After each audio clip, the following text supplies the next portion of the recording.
Welcome to Parni designers. ఈరోజు మన బొటిక్లో stitch చేసిన మగం బ్లౌజెస్ అయితే మీతో షేర్ చేద్దాం అనుకుంటున్నానండి.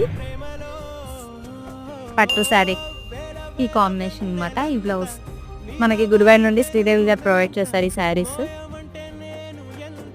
ఓన్లీ థ్రెడ్ వర్క్ అండి, మగ్గంలోనే.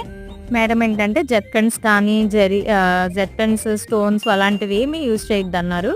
సింపుల్ కట్ వర్క్ అనమాట. కట్ వర్క్లో మనం జర్దోసి లైట్గా యూజ్ చేసాము. జరీ థ్రెడ్తో మనం వర్క్ అనేది కంప్లీట్ చేసామన్నమాట. చాలా నీట్గా ఉంది కదండి. అలాగే ఈ బ్లౌజ్ కూడా మేడంది అనమాట. పర్పుల్ కలర్కి బ్లూ కలర్ కాంబినేషన్ అండి. కాంబినేషన్ కూడా చాలా బాగుంది. ఈ బ్లౌజ్ కూడా మనం సింపుల్గా ఇలా కట్ వర్క్ ఇచ్చి జర్దోసి లైట్గా చెంకి యూజ్ చేసాం అనమాట. ఈ డిజైన్కి బాగుంది కదా.